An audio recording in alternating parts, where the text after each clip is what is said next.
Happy Tuesday, everyone, and welcome back to Cozy Horror with me, Dr. Plague.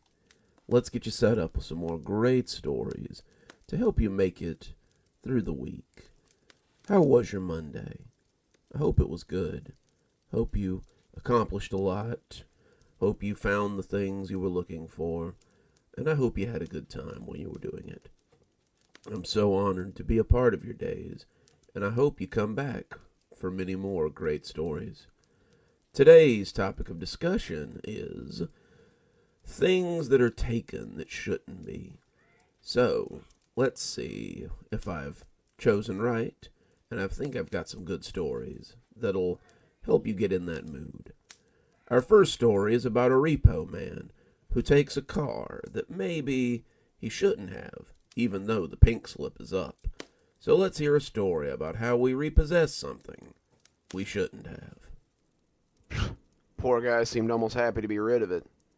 Jack looked at the man framed in the window, turning away with some effort. "He probably is," Jack said as we climbed into the cab of the truck. He stood at the window as we pulled away, just silently watching us drive up the road with his wife's Toyota Corolla. When the order came in today, I expected it would be one of the bad ones. Given the circumstances, the bank had extended his payment for as long as possible, but the time had finally come to call in their debt. I've been in repossession for about 3 years now. I work for a private outfit, Larkin Brothers, out of Atlanta, Georgia.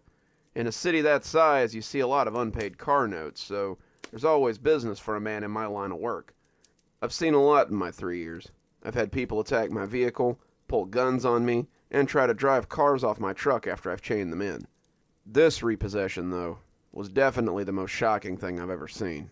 David Gursley had become something of a local celebrity after the disappearance of his wife, Evelyn. David was a heart doctor whose practice was frequented by many. He was touted as a miracle worker and had performed many complicated procedures that his colleagues refused to take on. He was well respected in the community and well liked by his patients.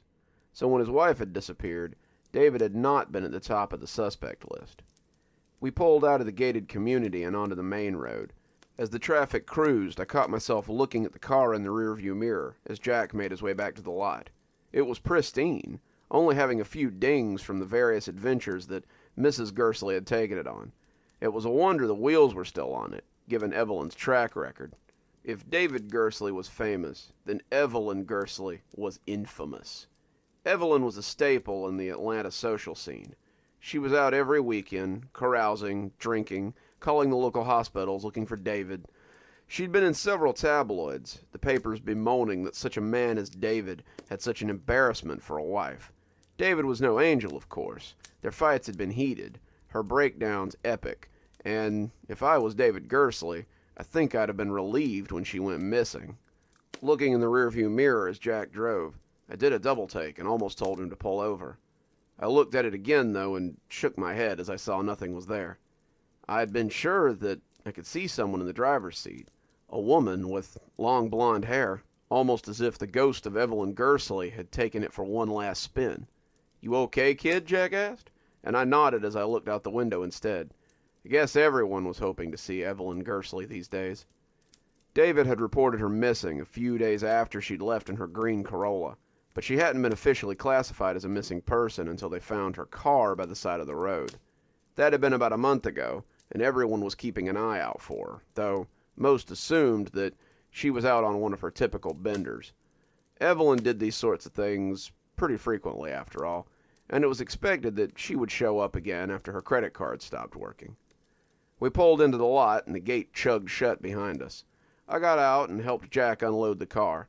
The tires bounced a little as they hit the ground, and I could have sworn that something bumped inside the trunk. It didn't sound like the usual bump of a spare tire banging around, that semi-metal thunk of the rubber circle rebounding off of something.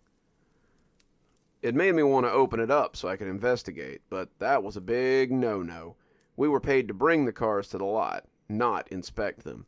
That was a different department, and the boss didn't like it if the jumpsuits, as they called us, went rifling through the cars in impound. Besides, we had work to do. As we rode to the next stop, I couldn't help thinking about the car and the missing lady who had once driven around in it. Evelyn Gersley hadn't been officially missing till after her car had been found. It wasn't uncommon for Evelyn to just go off for days at a time, but she always sobered up and called her husband for money so she could get home. She'd been missing a few years ago, back when I was in high school, and I only remember it because the football team, of which I was a member, had gone out to help look for her. We had canvassed the area around their house and the nearby bar she often drank at, and the surrounding woods where her car had been found. Her husband had come with us, and I talked with him a few times as we canvassed. I liked David. He was easy to talk to, and you could tell that despite how his wife acted sometimes, he loved her too. When she called him from South Florida after a week of being missing, he had wired her money for a plane ticket, and the search was called off. So when she had been reported missing this time, no one really expected much of it. She would call soon, maybe from Jamaica or New York, and he would send her money so that she could come home again. It was easy to roll your eyes at the pair, but I always kind of felt sorry for him. David Gersley did more pro bono work than any other surgeon in the state, and he was one of the most respected heart surgeons in his field.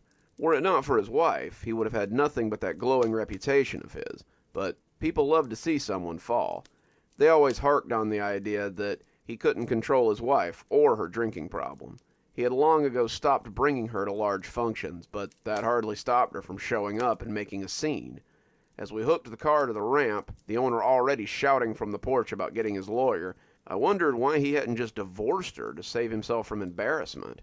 I suppose maybe he didn't want her to drink up half of his money, but that was only a guess. When we got back, Lisa was waiting for us on the curb. Lisa was our receptionist, a cute little dark-haired girl of Latin persuasion. She could be fiery, she could be feisty, but the look she wore now had me believing that she was about to turn pleading. Lisa was a good worker, but she didn't like going into the impound area if she could help it. The keys she was holding in her left hand made me think she was probably about to ask Jack or me to get a car for her, and I rolled my window down and told her to toss them in. She smiled. "You're a peach. It's the red Fiesta in 55. If you could bring it up while I do the paperwork, I'll buy you lunch sometime." I caught the keys and told her it was a date, as Jack and I rumbled into the impound. "You know when she says lunch, that's all she's talking about, right?" Jack asked, as the gate closed behind us. "Pfft, you don't know that. Maybe this is just how it starts." "Whatever, Casanova. Go make sure everything's ready for this puppy to roll off." I climbed out and went around the back, checking the leads and ensuring everything was ready for a smooth touchdown. As I watched the car begin to lower, a loud and unpleasant process, my eyes strayed to the green Corolla we had parked earlier.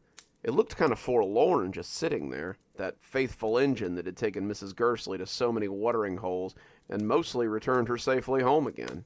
As I looked at it, something was dripping from the back of it. It was slowly dropping onto the sand and grass of the impound lot, and the drops were thick and viscous. It looked like radiator fluid, and I wondered if maybe we had broken something when we dropped it down. Maybe some chemicals or spare engine fluid? I was drawn back to reality as Jack yelled at me to get out of the way, the ramp missing me by an inch as I jumped back. I helped guide the car back, unhooking the chains when it was level, and Jack groused at me for daydreaming as I came back to the cab for the keys. I parked it in spot 68, and as I drove past the Corolla and Lisa's Fiesta, I was glad to see that the puddle had stopped growing. I didn't think about the Corolla again until Friday. I was getting ready to go get some lunch, Lisa prepared to make good on her promise, when my boss asked me to pull the Corolla from Dr. Gersley to the inspection bay. "Dealer wants to pick it up, and we need to get it inspected so they can have it." I nodded, grabbing the keys and heading into the lot to get the car. Inspections are mostly to ensure that we haven't screwed anything up when we were repoing it. That and any damage that the owner might have forgot to catalog. As I climbed in behind the wheel, I knew something was amiss at once. It had been hot the last couple of days, an absolute scorcher, and the car smelled like there might be rotten food in it somewhere. No, not food.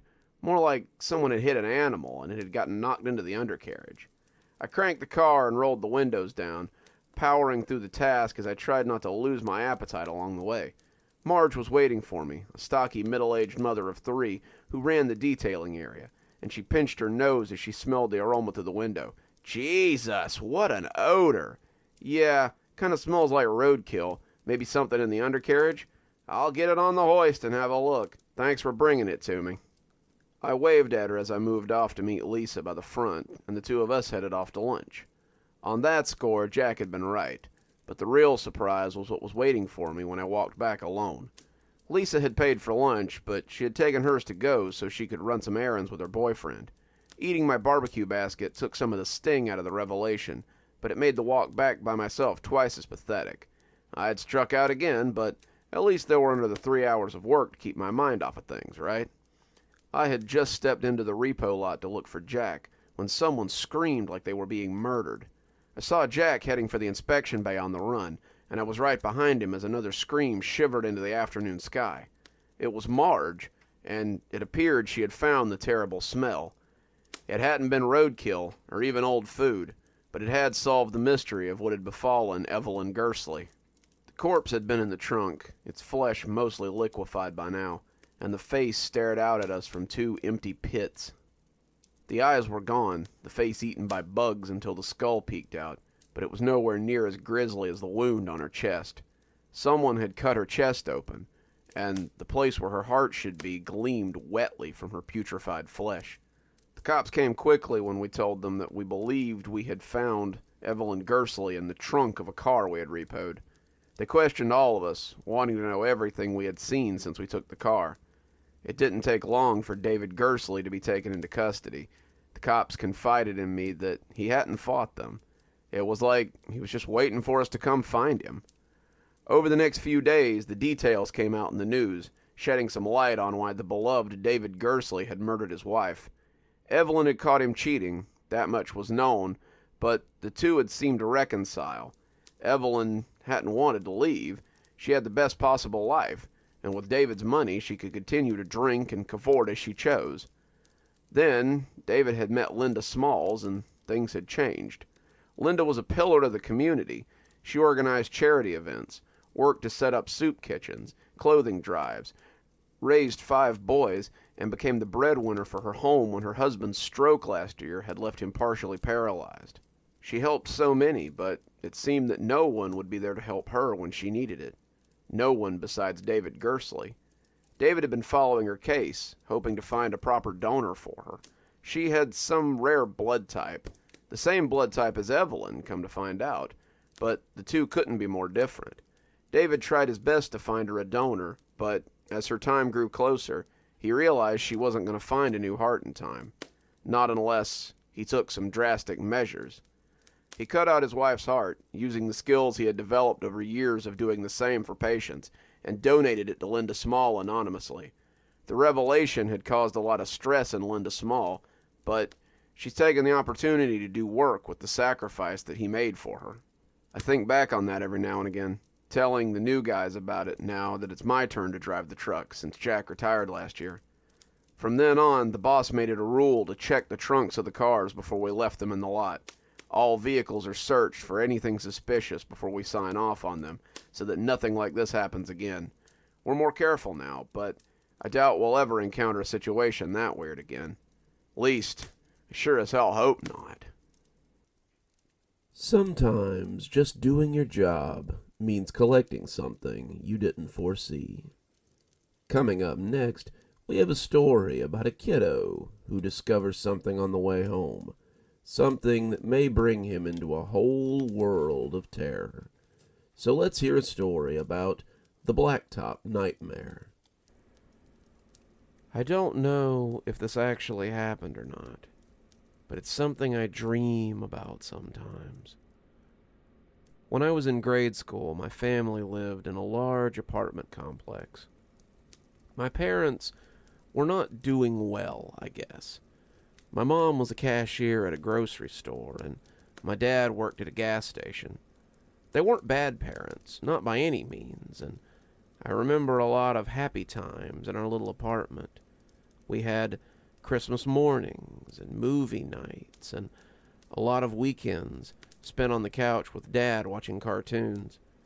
Dad worked nights, so I usually spent a few hours in the morning with him before he went to bed, and I spent my evenings with him and Mom before I went to bed. The apartment complex we lived at was big, with lots of kids to play with and places to explore. But the best feature was the blacktop basketball court that seemed to stretch on forever to my 5-year-old mind. It started near the front of my building and went all the way to the dumpster where Daddy took the garbage.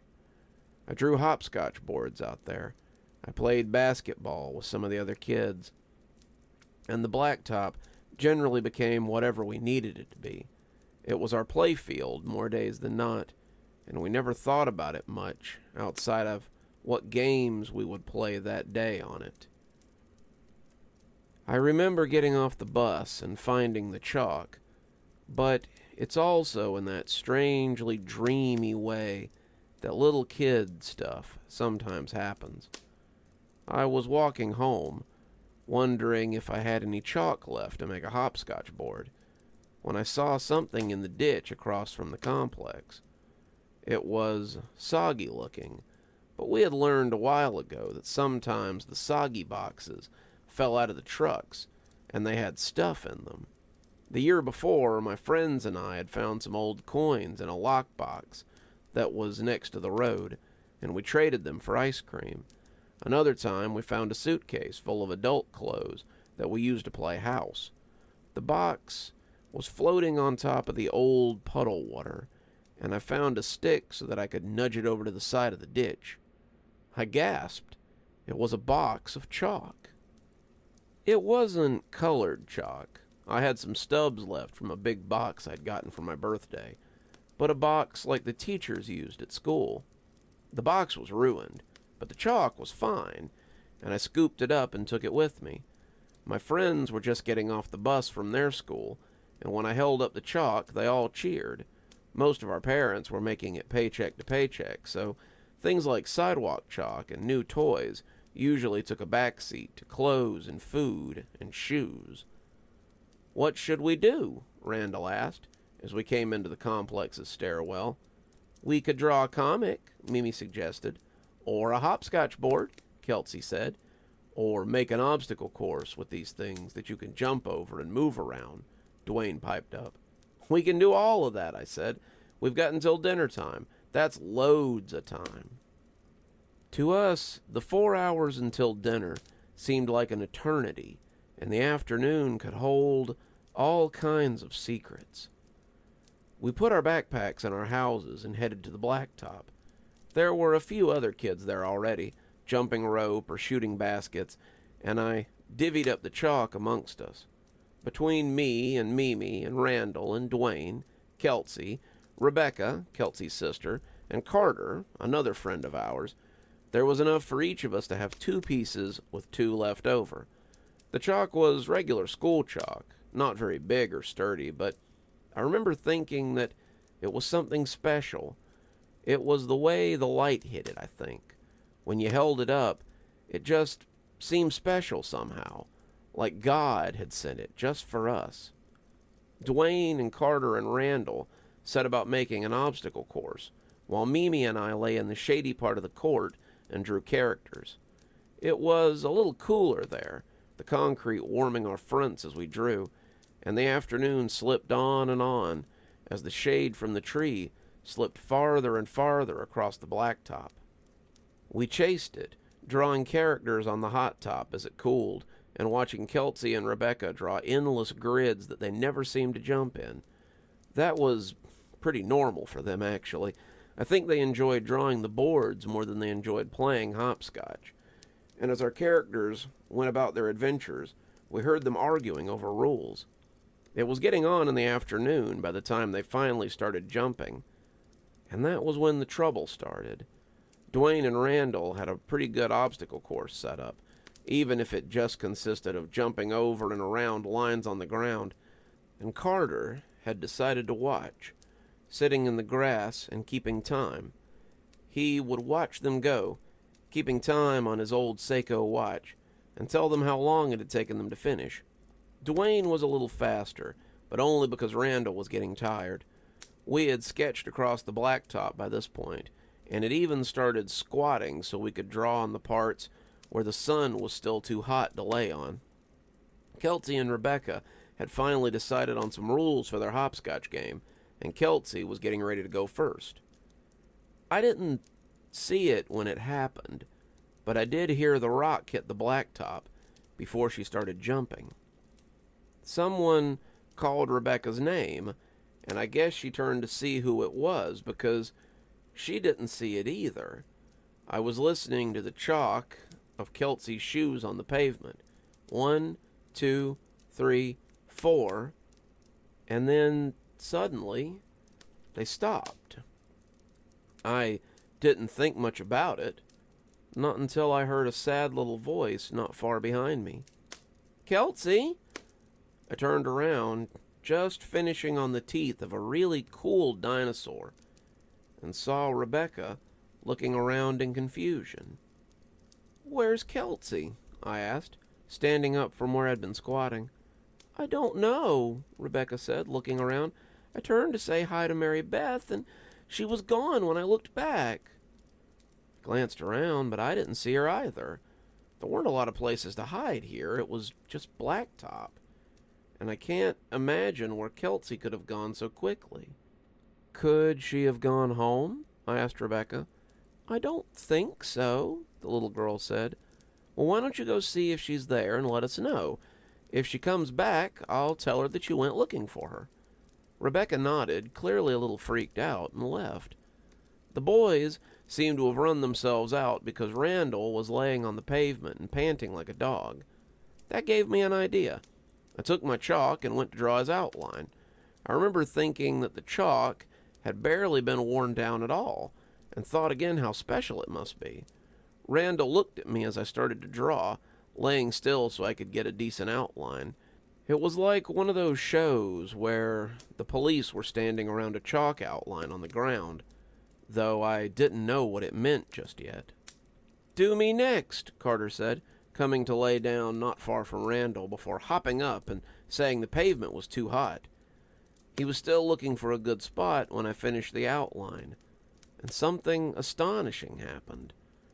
I had sat back to see it, and Randall was getting ready to sit up when he suddenly dropped into the concrete, like he'd fallen into a hole. I knelt there, just looking at the spot for what felt like hours, trying to make sense of what had happened. "Hey, are you going to come do me too?" Carter said, sitting up and looking at the spot. "Hey, where did Randall go?" I fell onto my butt, looking at the spot, and soon I was running for home. My mind was racing, trying to find some reason why this would have happened, and I was equally as afraid that I would be in trouble. I'd made the outline, and if I couldn't make Randall come back, then they'd blame me. All I could think to do was go home. Home was like base and tag. Once you got there, you were safe, and nothing could get you. I could hear the other kids calling my name, but I needed to feel safe more than I needed to talk to them. Mom asked if something was wrong when I came running in, but I didn't stop. I went to my room and closed the door, sitting under the window as my mind raced. I was going to be in so much trouble when the other kids told an adult. It was all my fault, but I wasn't sure how. What had I done? How had I done it? Would Randall ever come back?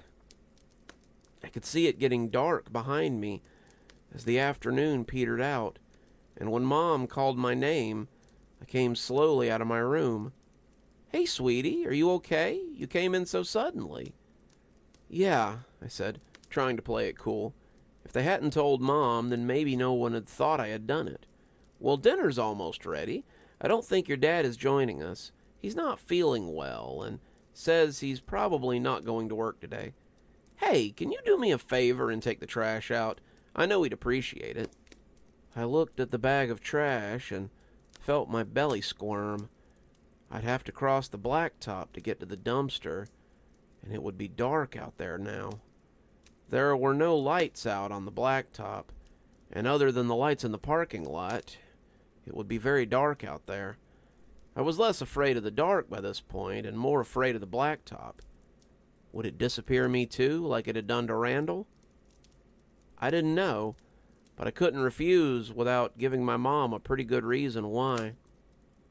I grabbed the bag and set out across the blacktop, wanting to be done with it as quickly as possible. The court seemed to stretch on forever in the dark, the black asphalt feeling strange underfoot without the sun overhead. I passed Randall's outline, and the sight of it gave me a shiver. It felt like looking at a dead body, and I wanted to go far around it when I came back. I couldn't help but look at the ribbon of comic characters Mimi and I had done, but they looked different in the low light cast by the parking lot overheads. Were they moving? They looked like they were moving, but it was in that way that things move when you look at them for too long. They moved in that dreamy way that things move on hot days, and it was hard to tell what was happening. I was breathing very hard. I felt like I might hyperventilate, and I needed to get home before I collapsed. I didn't want to stick around long enough to find out what could be happening out here.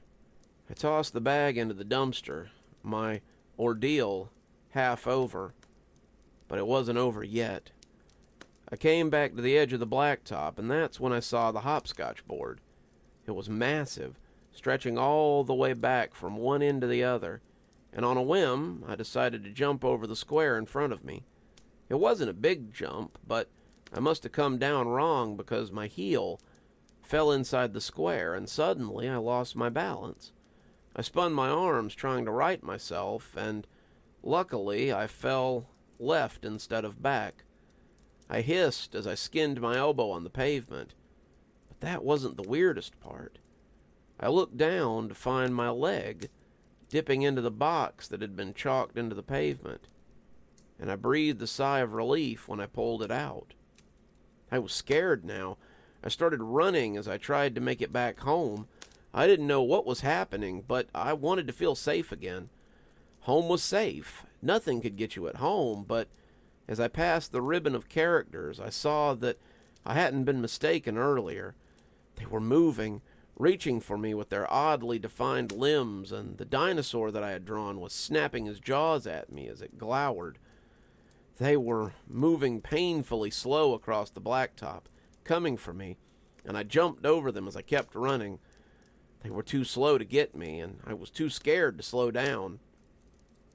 As I passed by the outline of Randall, I thought I heard someone softly crying and felt the dread rise up inside me like a tide.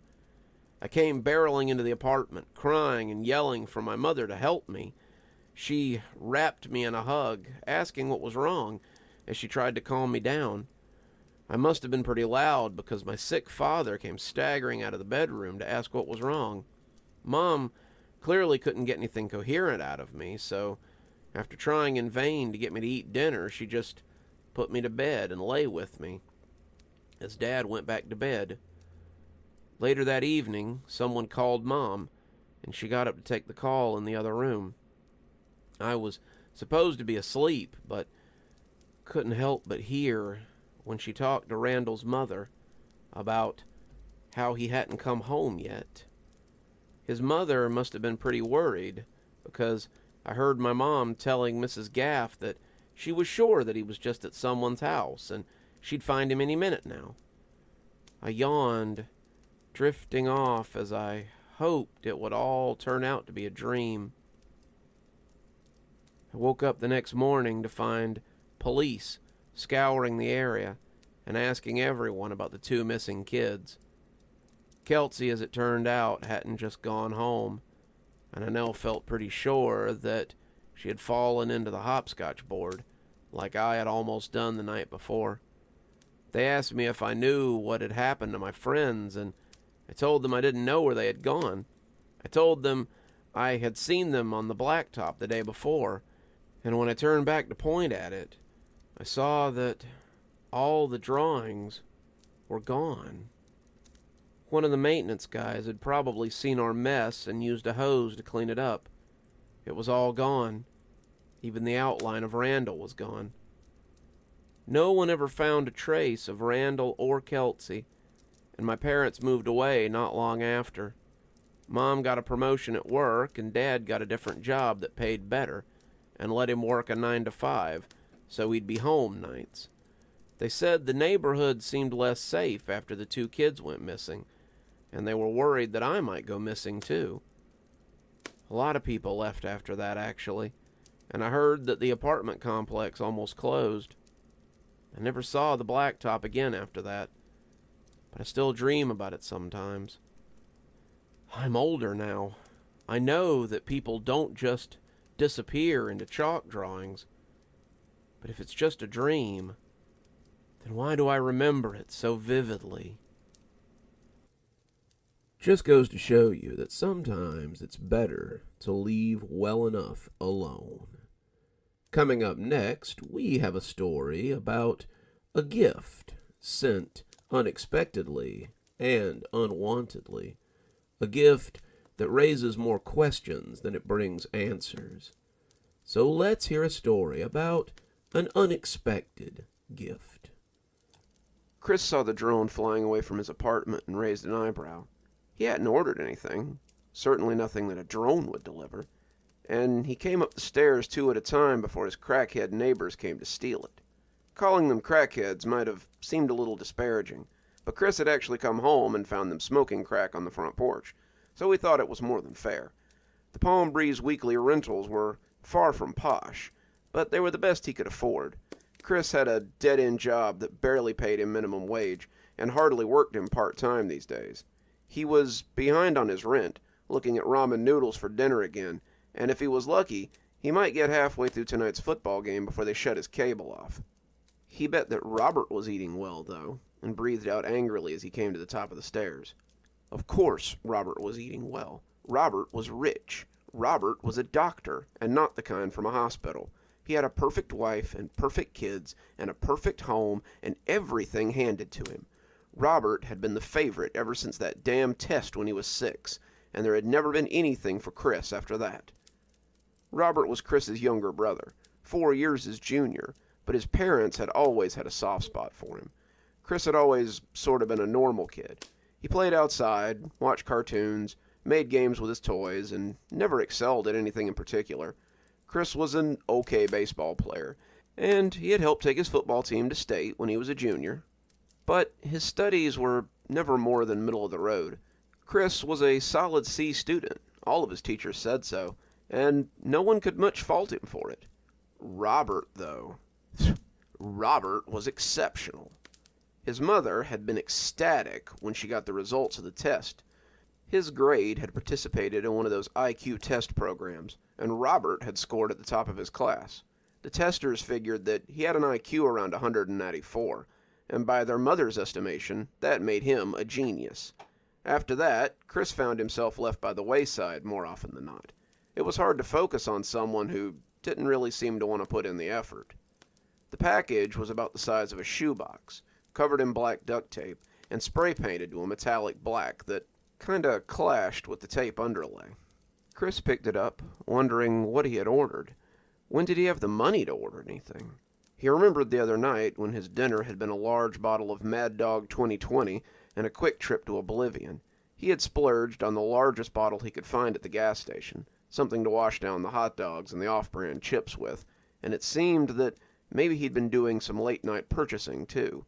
He sighed as he brought it inside, looking through the app on his phone to check how much of his money the little package had cost him. His bank account was still in the double digits, his savings barely in the single digits, so everything was normal there. He was glad that he wouldn't have to skip his meals till Friday, and his curiosity was piqued as he brought the package to the table. There was no address, return or otherwise, and he took the box cutter out of his pocket as he opened the tape. Chris expected it to spray confetti or a bad smell, the usual sorts of pranks people played, but inside was another box and a note. The box inside was red, about the size of a children's shoebox, spray-painted and wrapped in tape as well, and as Chris took the note out, he read it over carefully. "Hello, valued customer. Inside is exactly what you ordered, your deepest desire, and a warning. As we discussed, the item is not something to be taken lightly. It will not always grant you what you expect, but it will absolutely grant you your greatest desire. I've given you a chance to think about it before you proceed, and a chance to turn back if you're having second thoughts. Regards." There was no signature at the bottom. Chris read the note over a couple of times, not quite sure what to make of it. There were some disreputable people in the area, people way worse than the druggies next door, and Chris really didn't want these people mad at him. He rechecked the outside of the box, hoping for an address or something, but there was still nothing there. He sat it on the table, looked at it dubiously, before taking out the red box and deciding to continue. Screw it. All they could do was kill him, right? He cut the tape on the red box, and as he looked in, he found a green box about the size of an oatmeal box, with another note. Hello, valued customer. If you're reading this, then you've chosen to proceed. Very well, I can't stop you, but you have to be prepared to use it. Before you use the item, take a moment to picture the thing that is your greatest desire. Picture it. Smell it. Know its feel, its taste, if you can, what it sounds like. Know it as well as anyone can. Open the next box when it's in your mind and your heart. Regards. Chris looked at the red box and was glad he had read the warning. What the hell was this? With every box he opened, he was more confident that this was something he hadn't ordered. That being said, he was also more than sure it was something he wanted. His greatest desire. What was his greatest desire? Money? Power? Prestige? The more he thought about it, the more he realized what he wanted, though. How many nights had he lain in bed and wished for nothing so much as a button that made his brother never exist? How often had he watched his brother play the violin, show his parents a test, or talk about how well he'd done at mathletics, and wanted nothing so much as to walk into traffic? It didn't help that Robert was also not afflicted with the acne or the braces that many of his peers had. He was handsome, effortlessly fit, and many of Chris's girlfriends had commented on the fact that he was so much better looking than Chris. Chris knew what he wanted, but could he do it? He opened the red box and found a yellow box about the size of a bracelet box, and another note. Hello, valued customer. If you're reading this, then it is assumed that you have taken everything I've said to heart. You have the thing you desire in your mind and are ready to use it. Keep it in your thoughts, keep it close to your heart, hold fast to your desires, and open the yellow box. Regards. Chris had the box half opened when a little voice attempted to assert itself in his mind. Was this okay?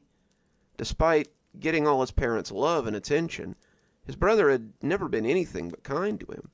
He loved his big brother, even though Chris had never given him anything but hostility or indifference.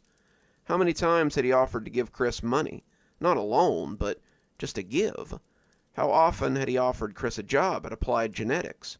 Not quite as nice as the one I have, but even our janitorial staff make a fine living wage, he had said, giving him a look that begged him to accept.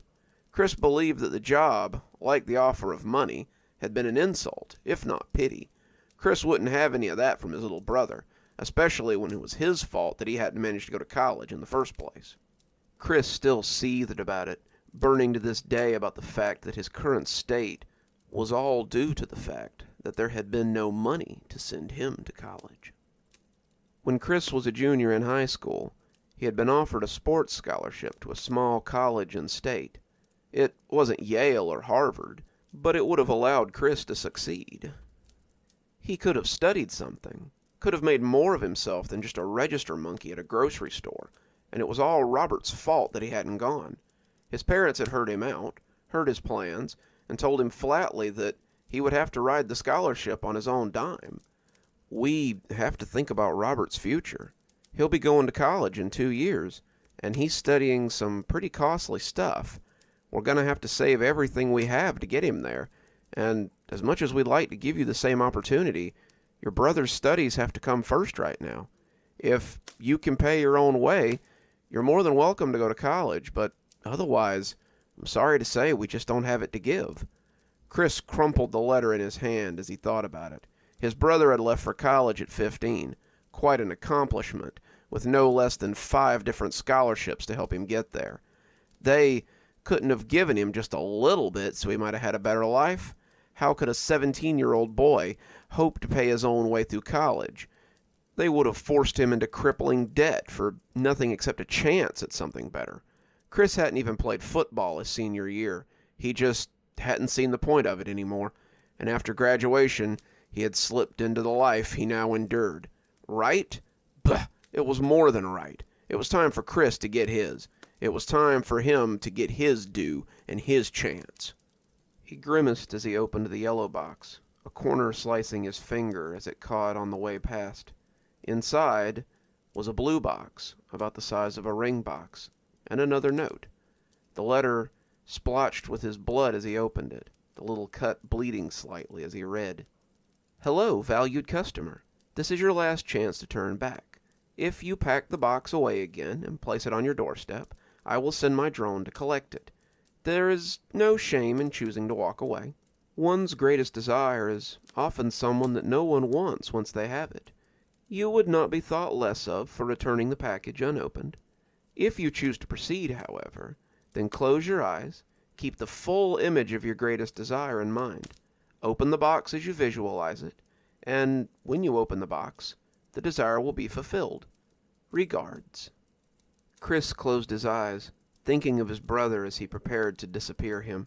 He could smell his cologne, Old Spice, hear his voice as it droned on, feel his handshake or one of his hugs, remember the way his voice had changed as he grew, hear his laugh when he was happy, feel his pain when he was sad, and as he thought about it, Chris stopped halfway through opening the box. Was this really what he wanted? How many times had his brother called just to see what he was doing? How many times had he paid for dinner or lunch just to see his big brother? Even as he looked back at the offer, he couldn't really believe that he had made it out of spite. Chris hesitated, but as his thumb pulled free, the box lid opened, and he disappeared his brother from his mind and from his heart. He'd come too far to turn back now. Something puffed into his face, and he coughed as a freezing wind burnt his lips and cheeks. He could hear something, a child's laughter, a crackling fire, the smell of smoke, a child's scream in fear, the sound of a car horn, and then silence. He didn't dare open his eyes, thinking he had been sprayed with some sort of chemical, maybe even a hallucinogen, but as the seconds ticked on, he couldn't help but peek through his lids. He was still sitting in his filthy apartment. Nothing better, nothing worse. He looked around, confused, snorting when he thought about how he'd been taken in. He'd just wasted his time on someone's idea of a joke. Why had he thought something like this would actually work? He knew better than to believe in magic, or curses, or whatever this was. He let the box fall back into the larger box and went to the bathroom to wash his face. When he came back, his phone was ringing, and he was surprised to see that it was his mother. She never called unless she wanted to tell him about something that Robert had done, and he sighed as he picked it up. "Hi, Mom." "Well, don't sound so thrilled to hear from your only mother." Chris had a seat, turning on the TV as he waited for it to warm up. "Uh-huh. How's it going? What did Robert do now? Win a Nobel Prize? Get a raise? Cure cancer?" She was silent for a few seconds, and Chris had to look down at the screen to make sure he hadn't lost her. "Who?" she finally asked. "Robert? My little brother? The protege? Christopher, are you on drugs? You don't have a brother. You're an only child." Chris let that sink in, trying to dispute her, but realizing that it was becoming harder to remember Robert. He was like a distant memory, something from his childhood, and the memory was getting harder and harder to bring to the forefront. The longer he sat there, the less he could recall about him, and he suspected that soon there would be nothing left. "Right, my bad. I was thinking about something else, I guess." He and his mother had a short conversation, her asking when he was bringing his laundry and inviting him to dinner, and he hung up before a bored "I love you." Chris hung up too and looked around his apartment once more. If his brother had never existed, then why was he living in this shithole? Why was he still doing so poorly if he'd gotten to go to college? He looked at the hat rack by the door and realized his apron was still hanging from the hook, meaning he still worked at the grocery store. It was like... He let his mouth slip open, the realization hitting him like a ton of bricks. It had nothing to do with Robert. It was him. This was just as good as it was going to get for him. As he sat on the couch, reflecting on all this, He jumped as something bumped the door. He walked quickly, wondering if it was a ghost, maybe the vengeful ghost of Roger? Reggie? Whoever he was here for revenge now or something, and Chris was relieved when he saw the manila envelope and the drone fleeing into the sky. He brought it inside, seeing the familiar message and not liking it at all. Dear less-than-valued thief, you have intercepted a very important package that was not meant for you. If you haven't opened it yet, then place it on the porch and leave it for pickup. If you have, then don't worry. My associates will be there soon to extract payment. Less than fond regards. Chris sat on the couch, feeling the cold eels wiggling in his stomach, his mind trying to cling to the memories of his brother, but unable as fear took root. No matter how terrible his life was, there was a silver lining. He wouldn't be alive to suffer it for much longer. That's when he thought back to his earlier thoughts, realizing how wrong he had been. If they could do something like erase a person from existence, then killing him wasn't likely the worst thing they could do. Looks like you can't even accept a random package anymore. What is the world coming to? Coming up next, we have someone who has stolen absolutely what he should not. Something that's very precious to all of us. Time. He's stolen this man's time. And now he's going to have his revenge. So, let's hear a story about how he sent a message I couldn't ignore. I'm not proud of it, but when you receive one of those calls about your car's extended warranty, it's sometimes me. I'm a writer, a published writer, with an agent, a bestseller, and everything. 5 years ago, I was number 3 on several bestseller lists. 5 years ago, Oprah featured my book on her book list. 5 years ago, I sat on Ellen DeGeneres and promoted the crap out of my book, a move that netted me the house I now live in. It was a good year for me, and when my agent suggested that I write a sequel, I jumped at the chance. 5 years later, my sequel is finally coming together, but the bills don't stop just because your royalties and your residuals stop rolling in. My wife went back to her job at the grocery store, something to help pay the bills while I was working on my book, but it just wasn't enough. We had lived a little too grandly for the last 4 years, and now the money was gone. I told her I was paying the bills out of the residuals, but in reality, it was the salary I made working call center jobs like this one. Call center jobs are pretty easy, all things considered. You read a script, you call gullible people and offer them goods and services. You rake in little bonuses when you manage to trick the old or the infirm. It also allows me to work from home so I can proofread pages and research chapters while I cold call people in my pajamas. You get a lot of hate, a lot of people playing games, but that kind of thing is easy to ignore. Hell, I did retail for 8 years when I was young, and it's given me a pretty thick skin.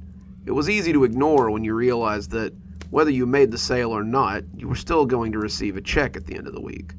It was a pretty good gig, until I cold called someone I shouldn't have. The voice that picked up the phone was deep, cultured, and I should have known that it wasn't a voice of someone that could be fooled with such a cheap trick. He was the last number on my sheet for the day, and I figured I had nothing to lose.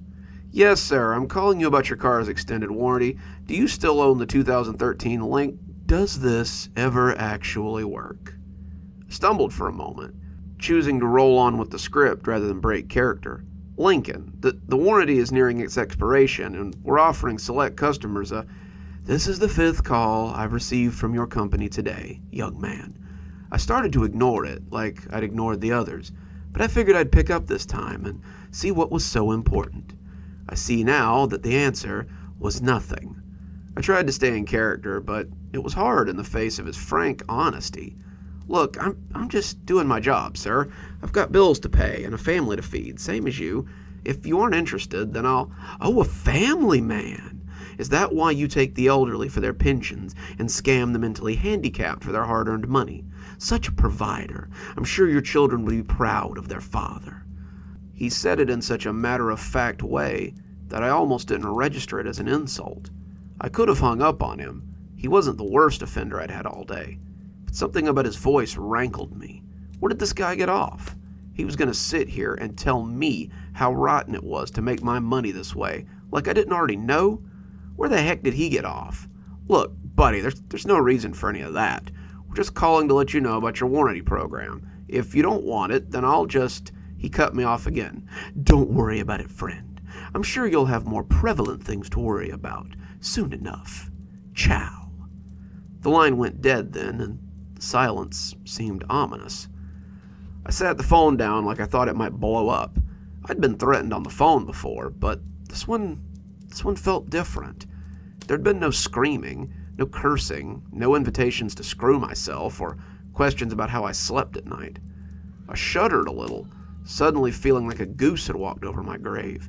I jumped a little when I saw my son standing in the doorway, scratching his neck. Michael had wandered into my office while I was on the phone. I turned to him as he stood scratching, his hand moving up and down his back, before asking if he was okay. He'd been napping, something he would have to give up when he started school next year, and it seemed that his itchy back had woken him slightly ahead of schedule.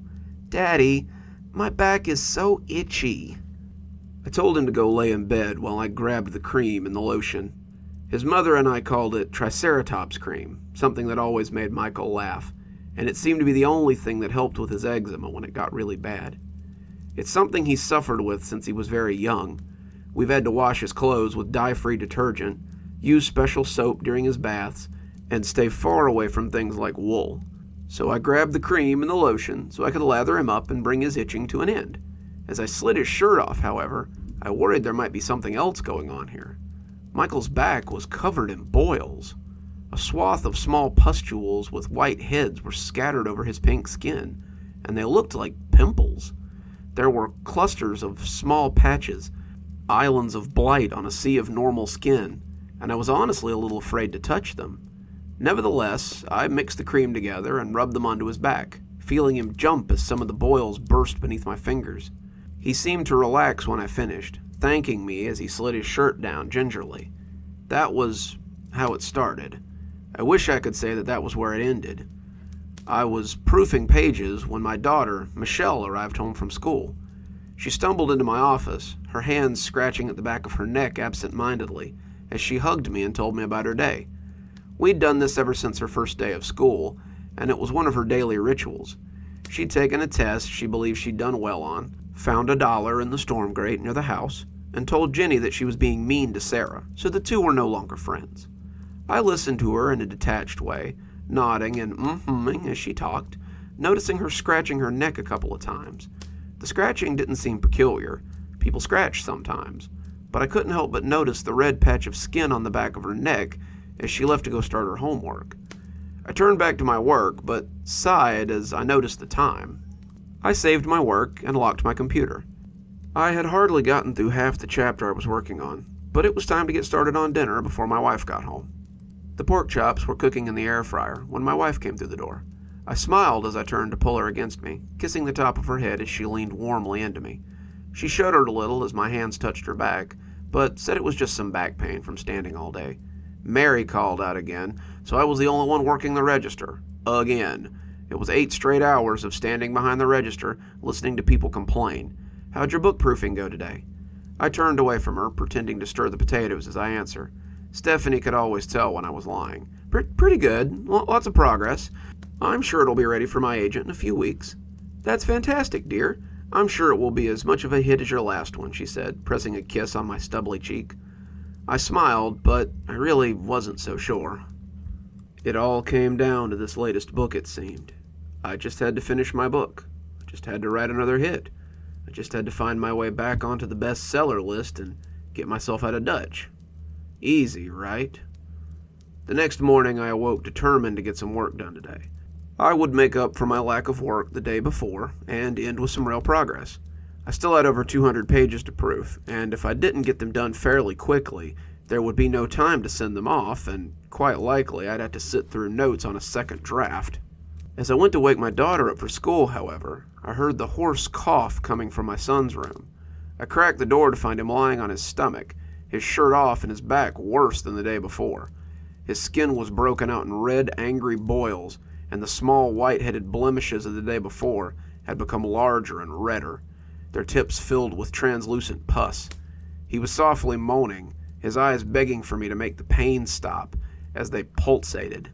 My wife came out of the bedroom then, getting ready for work, and saw Michael's back. She ran to him, careful not to touch any of the spots, and asked me if he'd had these since yesterday. He was broken out, I said honestly, startled by the sudden appearance of the large angry boils, but it wasn't this bad. I put on lotion and cream, and he seemed to feel a lot better. Stephanie started talking quietly to herself, mostly arguing with herself about whether she could find someone to cover for her, but I told her I could take Michael to the pediatrician. Heck, what was the point of being a stay-at-home husband if I couldn't take my son to the doctor? She asked if I was sure. She knew I had work to do today, but I told her that it was nothing. I told her to go to work and that I would handle things here. I told Michael to stay in bed, not wanting him to aggravate any of the blisters he had on his back, and went to go wake Michelle up so she didn't miss her bus. I was in for another surprise when I got to her room. I opened her door and was immediately buffeted by the sound of her racking cough and her low groans from the bed. She was warm to the touch, not overly so, but definitely fevered, and I asked how she was feeling. She said it felt like she had the flu. Her throat hurt, she was hot, and her whole body ached. My wife was getting ready by then, stepping into the shower before she stepped into her uniform, and I figured it would be just as easy to make an appointment for 2 kids as it would for 1. I told Michelle to get some clothes on, and that I would make an appointment for her and Michael. With all the COVID paranoia still floating around, it was pretty easy to get an appointment last minute with the symptoms they were presenting. 1 phone call to an after-hours nurse later, and I prepared to trade all my editing and proofreading time before work for time spent sitting in the car until it was our turn to go to the back. It was an hour and a half before we made it in, and I tried to make the most of it by doing some edits on my phone. It was slow and tedious, the 2 of them glued to their phones or their gadgets in the back seat as they hacked and coughed, but I managed to get a little bit of work done before they sent me a text saying they were ready for us in the back.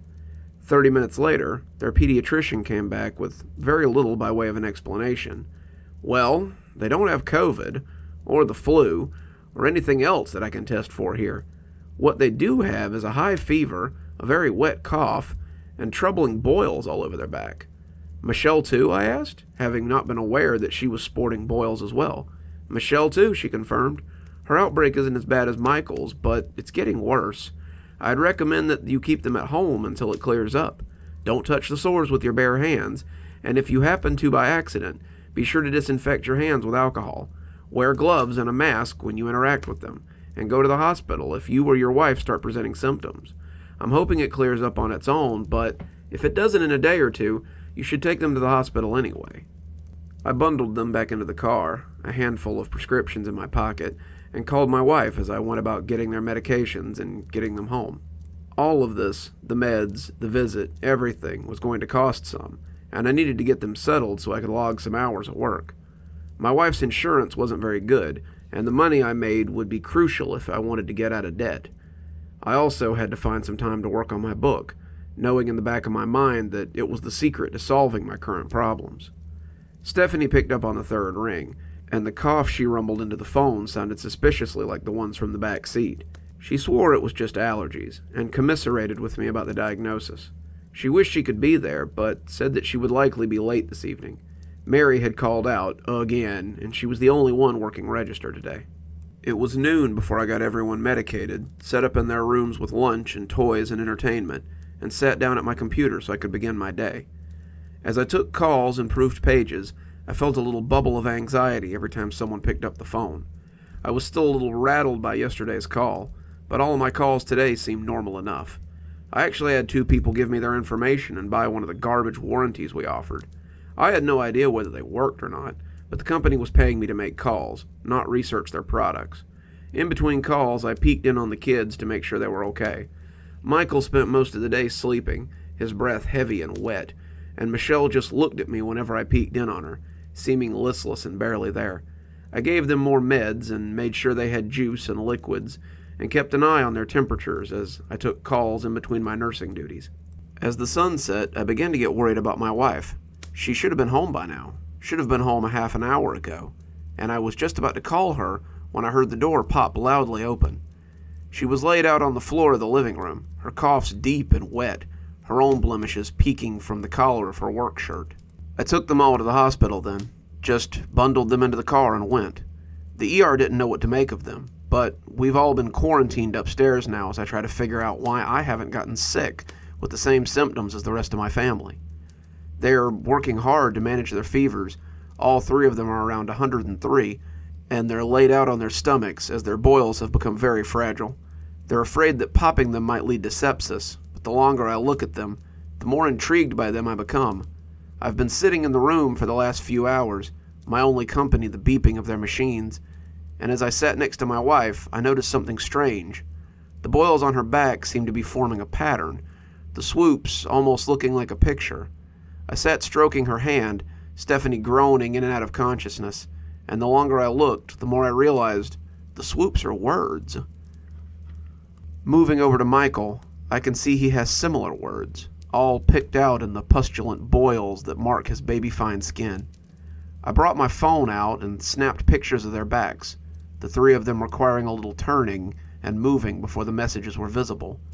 I'm sitting here now as I contemplate telling the doctor what I've found. I don't think it'll help, but I don't know what to make of it either.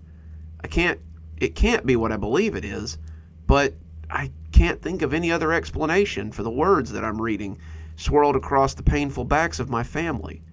The message reads, "I've been trying to reach you about your car's extended warranty."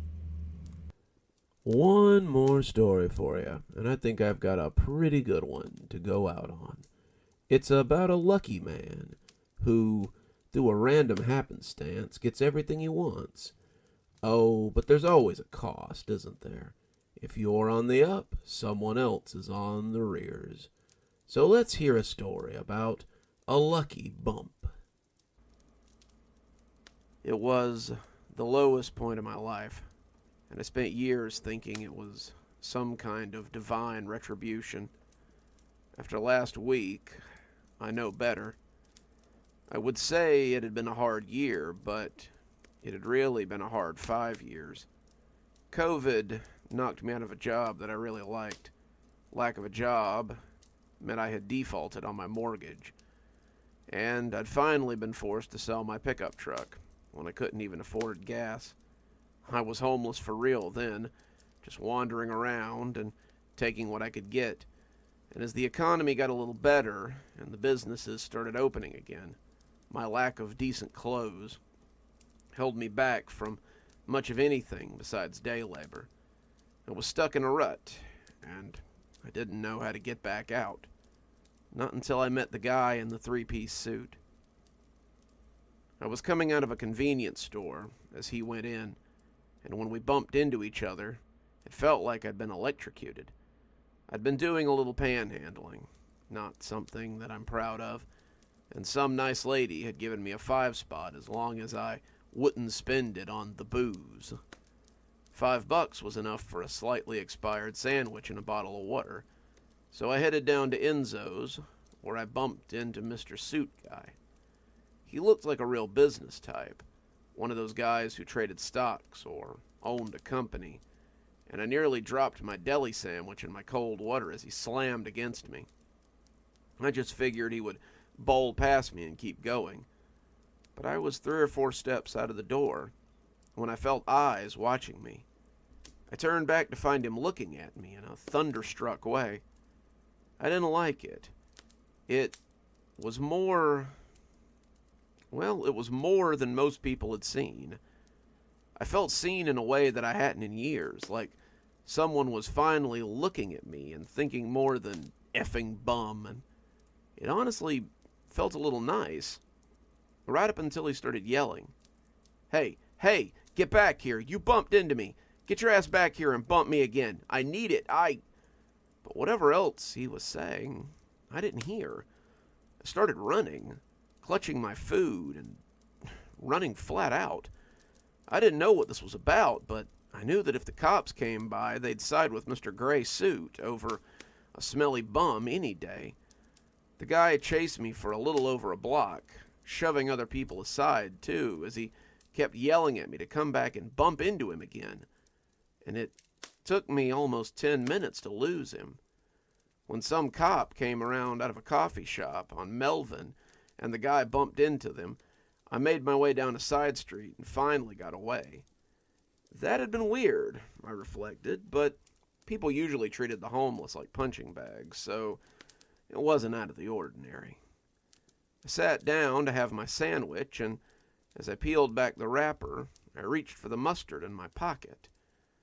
My fingers touched something else, though, and I pulled out not a mustard packet, but a scratch ticket. I didn't play scratchers. I didn't have the money to, so I was a little confused as to how it had come to be in my pocket. So I decided to scratch it. Why not? I hadn't stolen it, so I didn't need to feel bad about it. If the guy in the suit had dropped it in when he bumped me, then that was just tough for him. I started getting excited as I scratched the numbers, and when I finished the last box, the ticket almost slipped out of my hand. I had scratched off $1,000 on what amounted to a $2 ticket. I couldn't believe it. This kind of thing never happened to me. I had been living in a state of misfortune for so long that a little windfall seemed unfathomable. I took it to a different gas station to cash it in, not wanting to risk running into the man a second time, and the clerk told me how lucky I was as he cashed me out. He asked if I wanted another ticket, and after thinking about it, I decided that I might as well. There was no harm in playing another. It was only $2. I scratched it and felt my hands begin to shake. I'd won another $5,000. That was how it went after that. Whether I played dice in an alley or cards at a high-end casino, I won.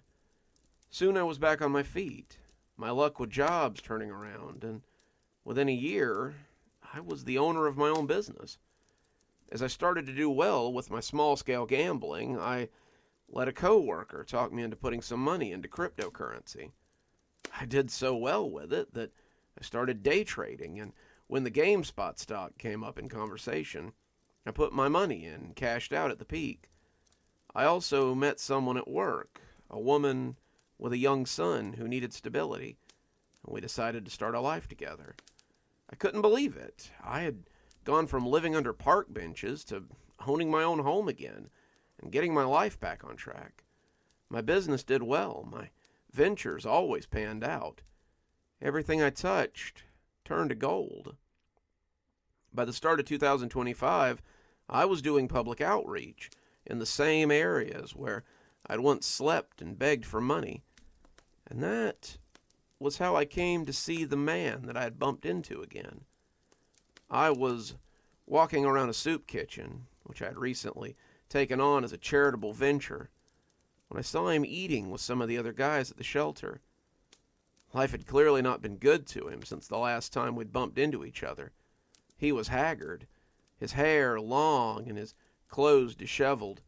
The gray suit was long gone, and he looked as if many of the familiar bus terminals and underpass spots that I had slept in were now known to him.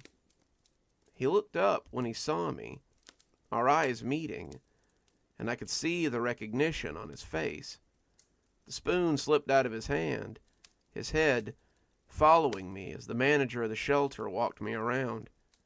And as I looked away, I could feel those eyes boring into me.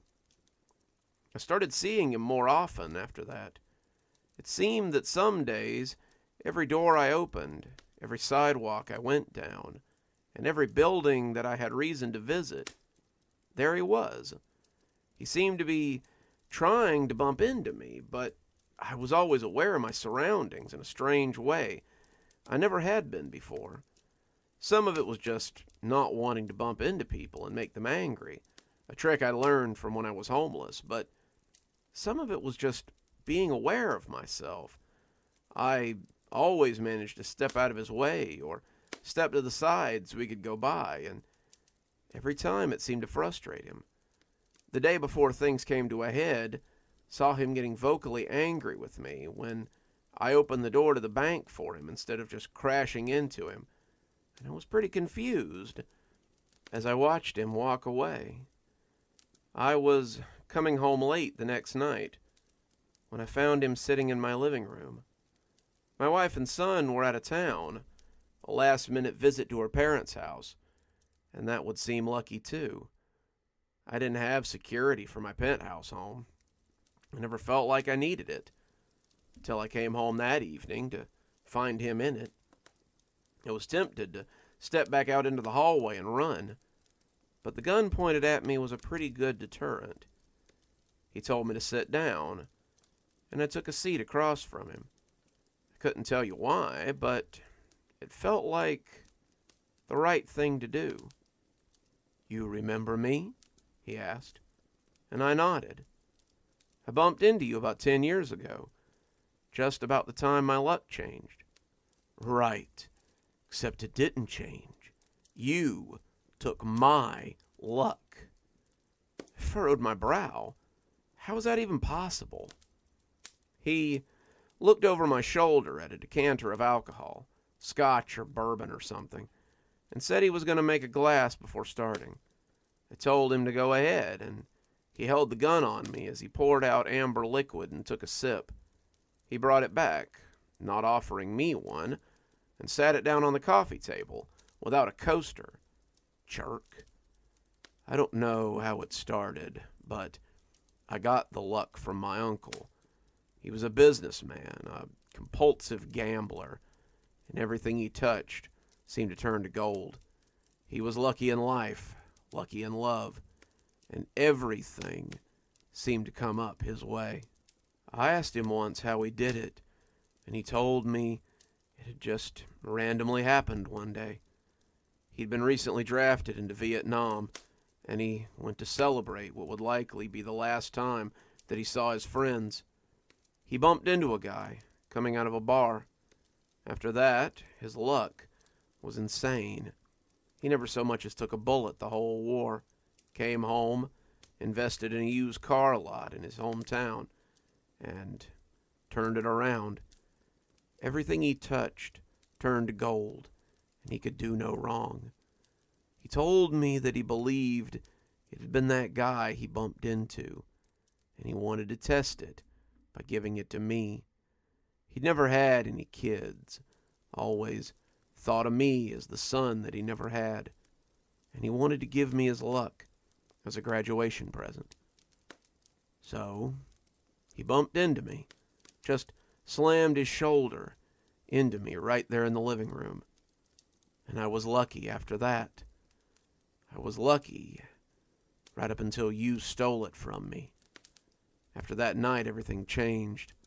I got arrested for trying to get you. The cops said I was disturbing the peace, and when they took me in, I refused to stop long enough to talk to them. I stayed in jail for 6 months while they tried to figure out what to do with me. And the people I left to watch my business suddenly decided to take the money and run. I was destitute when I got out. My fiancée had drained my accounts. My friends wouldn't talk to me now that I was broke.